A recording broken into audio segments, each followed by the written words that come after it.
Friday, there was a much talked about event that happened in Times Square.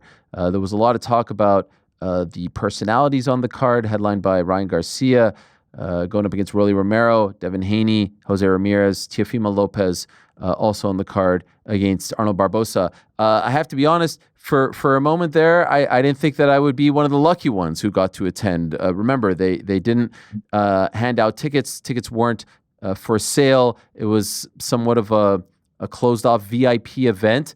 But at the, I don't want to say 11th hour, maybe the 10th or 9th hour, we did get the invitation, and I was happy to check it out because, A, I love New York City. I've been living in New York City since 2004 and never thought that I would see a fight of any kind in Times Square. Shout out to Beat the Streets, by the way, the wrestling organization, the amateur wrestling organization, who has done events in Times Square before. So it's not completely unseen, but as far as boxing is concerned, never before has this been done. There was some talk of us doing a watch party for this event, but my general feeling was the people want to, whomever is watching this, whomever is buying this, you want to take it all in. You want to see what it looks like to watch a fight in Times Square. You also want to hear the commentary. You want to hear, Jim Lampley returning after all these years, all that and more. And so we decided against it. And they certainly rolled out the red carpet. You had the likes of Jim Lampley involved. You had the likes of Mike Tyson involved. You had the likes of Pat McAfee doing a pre and post show with the great Booker T. And when we got there, I was really curious to see how it all was going to be set up. I actually got 2 tickets, and I got to bring New York Rick with me. And so this is the setup. This is us sitting ringside. We had a really great vantage point. And as you can see, there's the action right there. And there are the familiar video billboards of Times Square. If you're familiar with Times Square, there's the NYPD station to the right over here. There's a big American flag that's lit up. It was kind of in that nook. It wasn't necessarily like smack dab in the middle. It was in the nook. So in fact, and I have a video of this, if you're walking, I think it's up Broadway, where the old WWF New York used to be, you wouldn't even know that this was happening because there's all this activity here on the left side. There's the famous naked cowboy who was trying to get in my shot. There's the flag that I'm talking about, and everything was happening to the right of that. Naked cowboy just wanted the airtime there. But as you can see, there were some people who were disappointed that there were these red, I mean, the guy's flexing right in my shot. I'm trying to show something here, naked cowboy, for goodness sakes. There were these red walls up there. If you're just walking up and down that street, you wouldn't even know what's happening within the walls. That's kind of how it was situated and tucked away. Eventually, we made our way in there. New York Rick was like, he was like a pig in shit. He was having the time of his life. I mean, look at that smile. He was so excited, he even wore a little bit of color. It was unbelievable. Look at that. Picked like the most humid day in history to rock a jacket. It was great. It was freaking hot over there. And so we got in there. The first fight was at 5.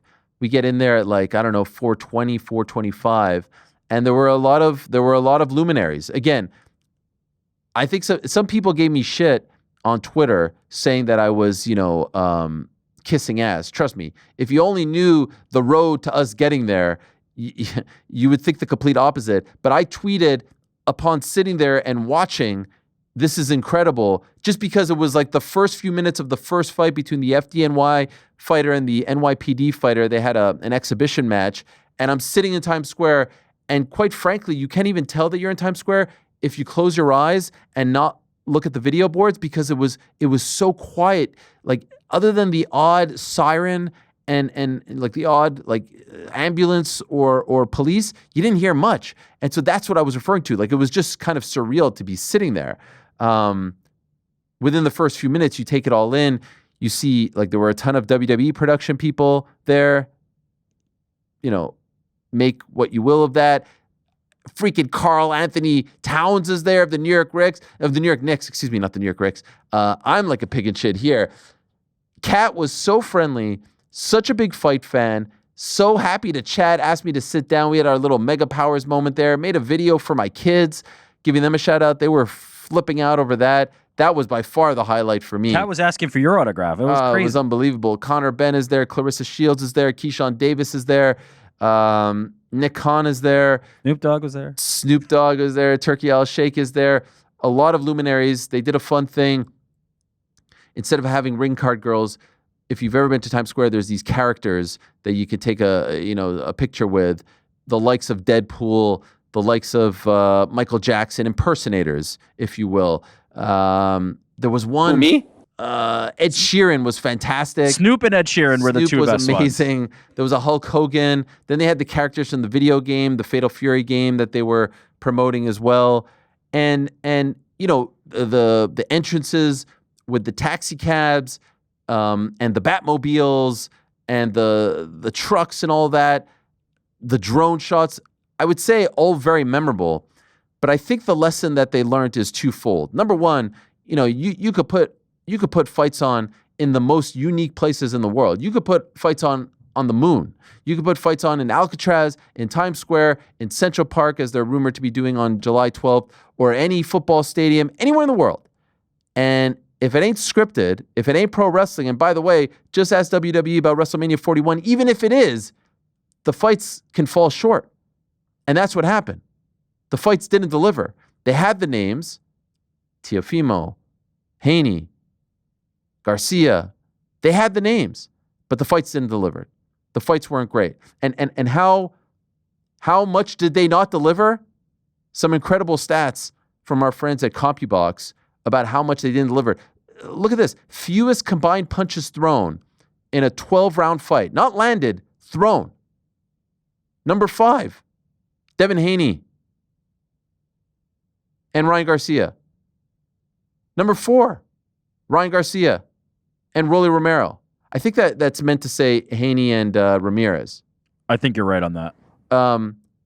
Number 1, Canelo Skull. We'll get to him in a moment. 3 out of the 5 fights that happened in 24 hours this weekend, 3 are on this list. Fewest combined punches. Haney's fight was dreadful. There was no activity. Garcia's fight was dreadful. Very little activity, and his performance dreadful as well. And so why did this happen? Why did this happen? And by the way, MVP got a little shot in this growing feud between the two entities, between I guess TKO and MVP. Punches landed this weekend. Canelo, Haney, Garcia, Teofimo combined 319. Amanda Serrano in her last fight against Katie Taylor, 324 total. The 4 dudes combined 319 landed. She landed 324. By the way, 2-minute rounds in that fight. Incredible. But why did this happen? In my opinion, as to why this happened on Friday and as to why this happened on Saturday with Canelo Skull, which was also not a good fight, not an entertaining fight, twofold. There's a lot of money at stake right now in boxing. And there's a lot of fights being planned out. And they're not just being planned out like the next one, they're being planned out over the course of a year. There is so much to lose for these guys. And so when you talk about Devin Haney and Ryan Garcia, they just, in their minds, just had to win. When you talk about Canelo Alvarez, with Terrence Crawford sitting ringside, he just had to win. That fight signed, sealed, and delivered September 12th, Netflix, Allegiant Stadium, worst kept secret in combat sports. Haney Garcia, fighting October, Riyadh season, worst kept secret in combat sports. Those things were all done deals, but they all wanted them to have these fights beforehand. And so what happens when there's a lot of money at stake and even more money at stake down the line and the next fight already planned? We've talked about how we don't like this because you try to plan 2 steps ahead, 2 fights ahead, someone slips, everything gets ruined, and this seems to always happen, right? It just happened on Friday. It almost happened on Sunday with Inoue. They just need to win. And so what you saw on Friday and Saturday were guys who were just trying to do enough to win in order to get to the big money fight. It can't be structured that way. That's why I felt like it had to be Ryan versus Devin on Friday. They had to beat each other up. They had to figure out who the man was.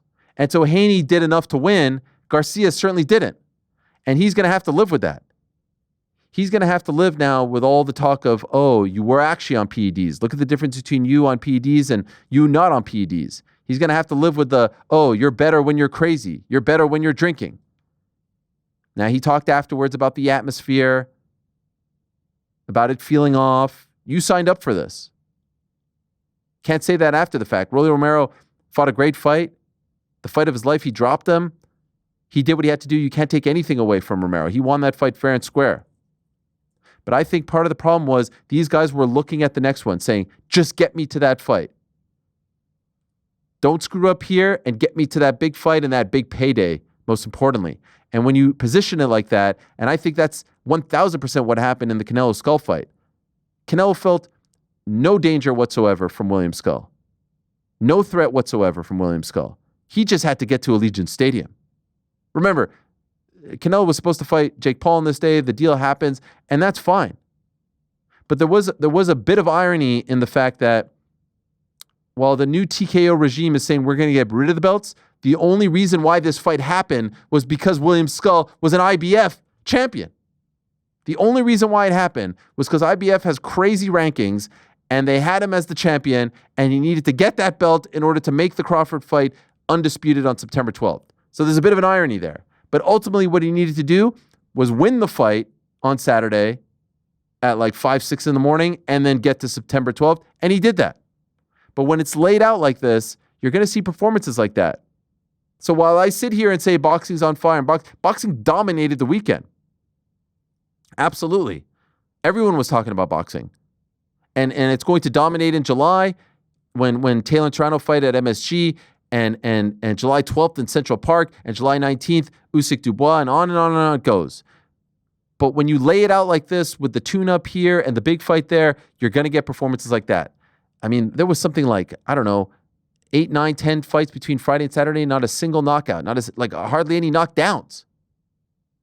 Luckily, the monster showed up on Sunday and gave us an incredible show. And he too had a big fight waiting in the wings. Not like a Crawford or a Haney Garcia, but a lot of people have been asking for this Ahmed Aliyev fight. And they announced afterwards that it's happening in September. But man, could you imagine if he would have lost? Holy shit, an all-time disaster of a weekend. Just made the fight more compelling. Got dropped in the second, ended up winning in the 8th. But I think ultimately what the lesson is here, look, I don't think, this is just my opinion, I didn't speak to him, I don't think Turki Al-Sheikh left New York thinking, we blew it, that was a disaster.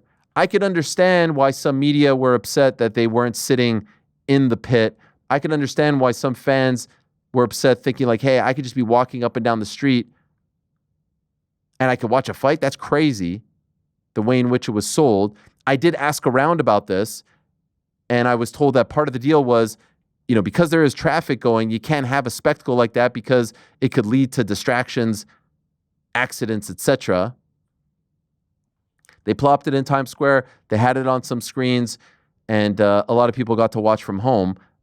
I think if the fights would have been great, people wouldn't have been harping on it so much. But because of the fact that the fights weren't great, and because of the fact that they thought it was going to be like right there in the middle, like Times Square on New Year's Eve, where everyone's just crowding around it, people felt like it fell flat. And then I saw some other people saying like, oh, you shit on the Apex so much, let's see you shit on Times Square. Yeah, they're not doing 130 fights in Times Square. This was a one-off. The Apex is a thing. What are you talking about? Are you stupid? It's a thing. It's a one-off. World champions fighting, you know? Yeah. Big deal. It's a one-off. But PT, do you understand what I'm saying? You had to stay up very late. These guys were just trying to do just enough to get to the next one. And in the end, we see a just enough type of performance out of them. Yeah, I was really excited to see what this looked like, honestly. I was buzzing to see it, and it was just the fights just didn't deliver. It was tough. It was a tough watch, and I stayed up for Canelo as well the next night. And just, I think boxing's been really rewarding for the fan base lately. Like, I only have to look back as far as Ben and Eubank, a fight that people are kind of railing against. This fight means nothing, and then it was one of the most entertaining kind of culture moments. You know, rather than just boxing, like it was a big culture thing in England and the UK. It was a massive deal. Fight completely delivered, but I don't know. It just really wore on me this weekend, the fights. You know, and it makes sense what you're saying about the lads. They have a carrot dangled beyond the night. They need to make that happen. And we saw Garcia afterwards absolutely devastated by the loss to Rowley, but it was just tough. And I just felt it was going to be this really stimulating affair given where it was and everything like that. But it was it was a tough watch in the end. And despite the all-star cast, I have to say, watching at home, it was not the event or spectacle that I thought it would be, if I'm being honest. Rick, what do you think?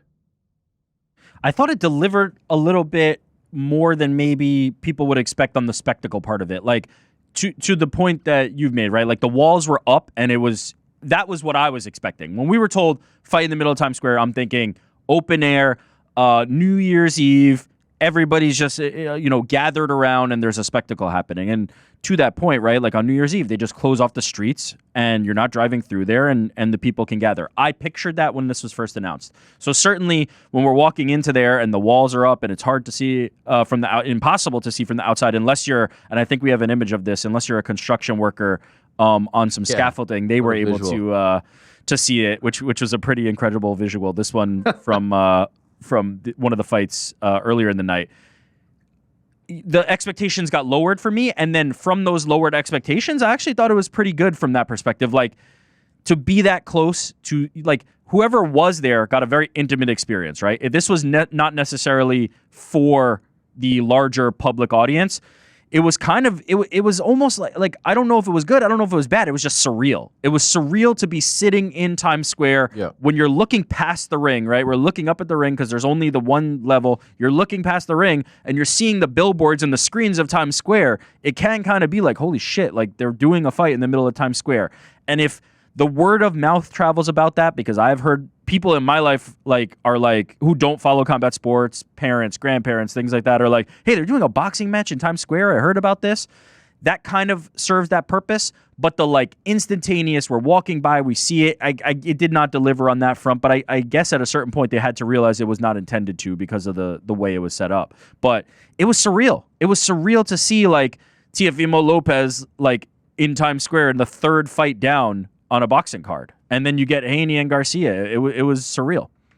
I want to add that, and we got this sense, it must have taken a Herculean effort to get this done, right? I'm not even talking about the cost. I'm just talking about the logistics. Yeah. I mean, just like I was curious about things like, where do the guys warm up? Where are they getting their hands wrapped? And then they have to go in this car, and then they have to drive, and there's police escort. I mean, just the nightmare. When we left and we saw how traffic was blocked off, the whole thing, Herculean, really, truly. And I don't know how much they want to do more of that, because it's obviously a lot easier to do it in a controlled space. But I think what we've learned from Turki and his crew is that they are looking to make an impact, and they're looking to get people talking, and they're looking to make moments in fights that are going to break through. They'll get the attention, they'll get the shine, they'll get the credit, and hopefully the fight's delivered. They got everything except the fight's delivering.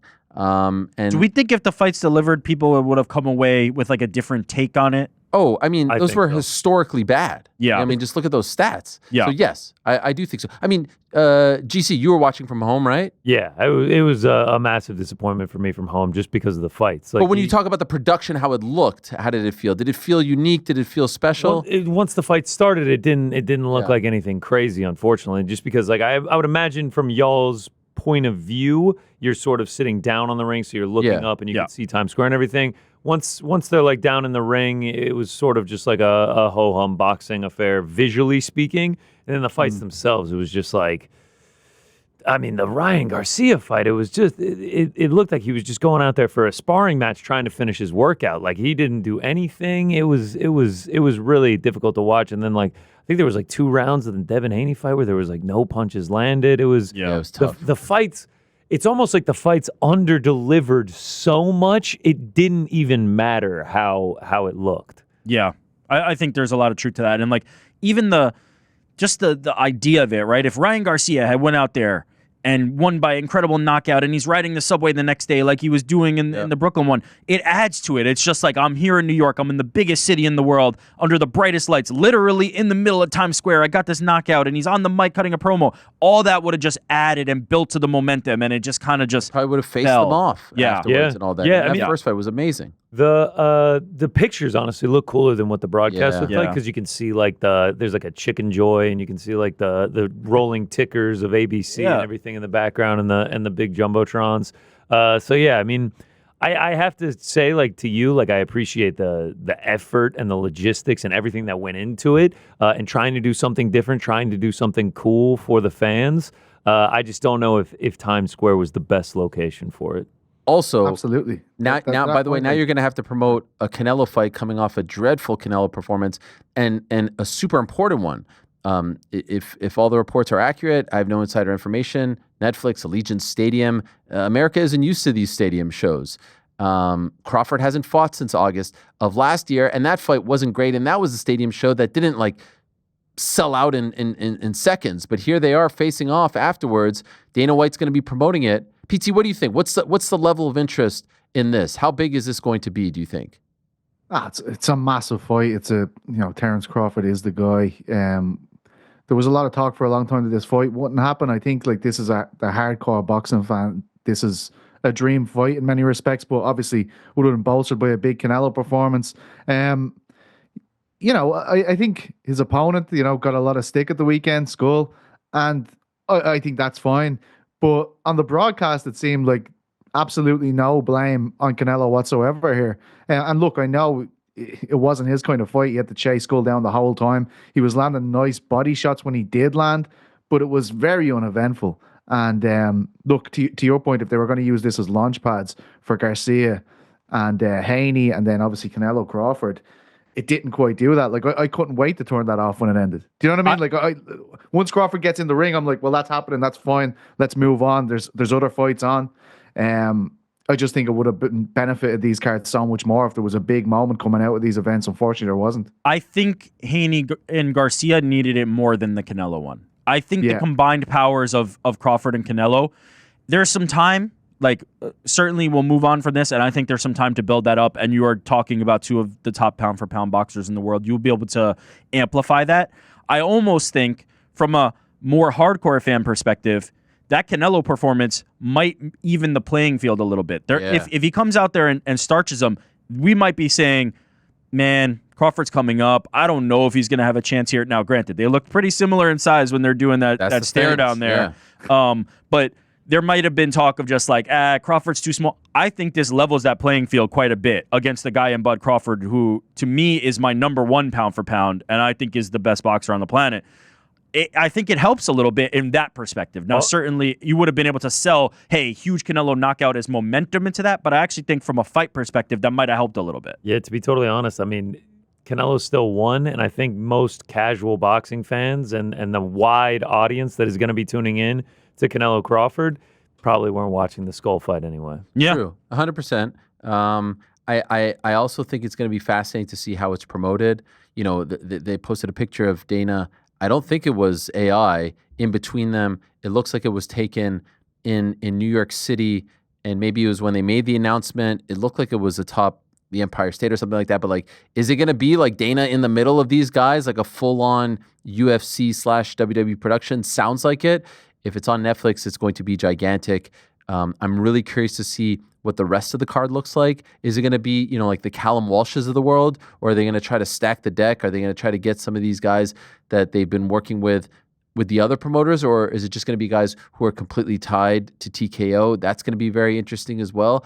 And how it's all going to be, how it's all going to be positioned, how it's all going to look, I think is going to be very, very interesting. So what's your level of excitement for this? Because I am very excited. I'm extremely excited. Crawford versus Canelo is somewhat of a fantasy matchup. Yeah. I'm happy for Terence Crawford as well, because for the longest time it felt like he was flying under the radar and not getting the attention that he deserved. So I love that. I think Canelo is on a bit of a streak here. I think his last stoppage win was against Caleb Plant in 2021.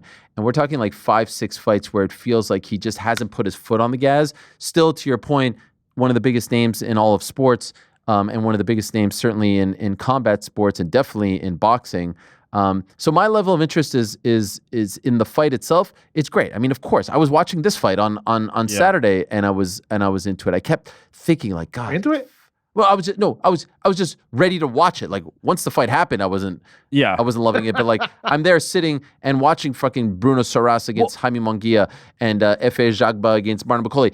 Here's what I'm really interested in as well. Also, just one more thing. The night before, we watched Ryan Garcia slip on a banana peel, right? There is intrigue for that Canelo 100%. fight, regardless of if he wins or impressively or not. He could have slipped on a banana peel. We were standing right next to Crawford when he was saying that he's flying to New York, so I knew that a lot was going into this. To Saudi. And by the way, to Saudi from New York. Yep. Shout out to the likes of Michael Buffer, who was in New York, got on the plane the overnight, and looked fresh as a daisy in Riyadh. I guess obviously it's easier when you get to stay on American time because this was happening in the middle of the night. And shout out to those fans in attendance that were not on American time and watching. But here's what I'm really interested in from like a business standpoint. So it's September 12th. We know that now. Yeah. It's a Friday night. UFC Noche is September 13th, Saturday night. That's at the new Arena Guadalajara, if I got that right. I saw a great journalist named Rodrigo del Campo, who has been covering combat sports for a long time, saying that the Guadalajara arena isn't close to being done, per a tweet that I saw of him. I think he wrote it this morning or last night. Is there a chance that they call an audible and move that pay-per-view to Vegas, and now all of a sudden TKO is taking over Friday, Saturday with two gigantic events in Las Vegas? Oh, man. You take a step back, the power that TKO has in combat sports is breathtaking at this juncture. They own pro wrestling as far as the number one promotion in pro wrestling. There is not even a close second in MMA. They're jumping into boxing with this fight. This is their first offering on potentially the biggest platform there is. This is unlike anything we've ever seen. Nothing even close to this in the history of combat sports. No one has even dared to try to do like 2 out of the 3. And now we have someone that is doing it on this scale, on this level. And you guys just said it. Des Moines, they had Friday, Saturday. We're starting to see this more. We had it a couple of weeks ago in Kansas City. More and more this is going to happen where the whole thing is being packaged together. The sheer power that they possess is unprecedented. And now it's all going to kick off. It's really going to kick off in earnest come September. I'm curious to see how it's all being promoted. Will Dana be the front man? Will it look and feel like a UFC fight week with the weigh-ins and the press conference? Very different than how they do it in boxing. Those things are equally as interesting to me as the fight itself. No, absolutely. This is, and what is Netflix's reaction to this, right? We have seen them do Paul versus Tyson as a one-off, right? Now we're going to get Katie Taylor, Amanda Serrano. Now we're going to get this Crawford and Canelo fight. What is their stance on fighting after some of these shake out, right? Do they work with a promotion? Do they work individually just to bring in these one-off events like they've been doing now? How does that shake out from a network and broadcast distribution perspective? There's so much that is potentially on the line here and to come from this. It's fascinating. It is fascinating. And then it's coupled with the fact that you expect that Noche UFC card to be incredibly loaded. You expect Crawford and Canelo to be a great fight with probably some other great fights underneath. TKO is wielding some unprecedented power at the moment. Thanks for watching this video. Before you go, if you haven't already, hit that subscribe button for us. Also, give us a thumbs up, leave a nice comment. These things go a long way. And while you're here, do check out the rest of the channel. We've got live shows and full interviews, clips, and a whole lot more. We're doing big things here, and we appreciate your support very much.